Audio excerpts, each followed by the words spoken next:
The shoe company Minnetonka is known for their moccasins. The local brand, established in 1946, is turning a new chapter. Following calls of cultural appropriation of their products and their designs, they've made significant changes. I was invited to their warehouse to see how they are righting their wrongs and hoping to set an example for others in the fashion industry and outside of it.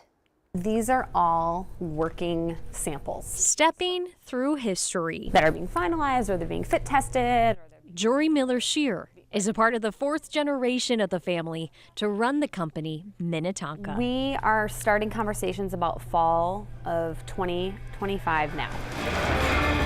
Planning their future while making changes to move on from their past. I'm really grateful that we had a chance to learn, listen, and understand more around what cultural appropriation is. Conversations about cultural appropriation in designs, logos, and materials began in 2019.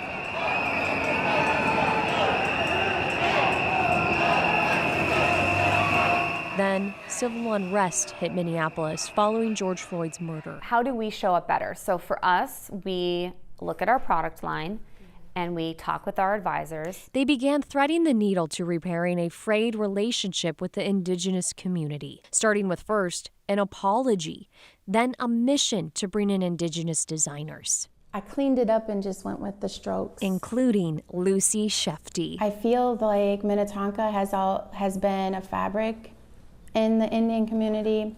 When I started to see and understand the work that they were doing around reconciliation, first with an apology, like that was impactful for us, you know, and like acknowledging that, right? Standing in the accountability of that. She's Anishinaabe, a citizen of the Red Lake Nation, and the first Indigenous designer at Minnetonka. Her first collection, the Zigwe Beaded Moccasin, launched on Indigenous Peoples Day, and it's sold out. Wow. It was, you know, like just to feel the support from our community. Inspiration from nature blooming in her beaded designs. Some of them have really connected to certain products that we have, and some are designing new products, some are designing materials to replace appropriated materials. But the number one most important thing is this is really about long-term relationships that we're building. Nothing is more personal The thunder is being represented in the wingspan for me. than her latest design. I definitely see this as being a reclamation by our people. One of Minnetonka's most historic designs derived from someone else's history.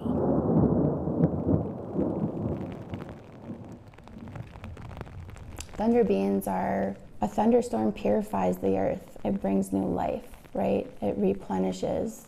For us to honor that, that's what's sacred.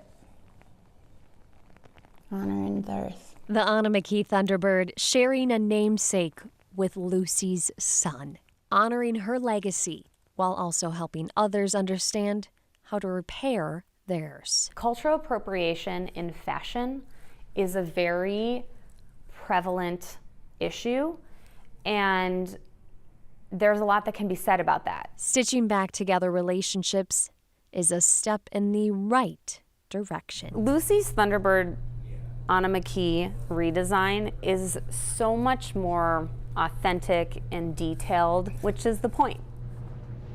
The company has also held Indigenous educational sessions for employees. There are a number of philanthropic organizations that Minnetonka partners with and donates to.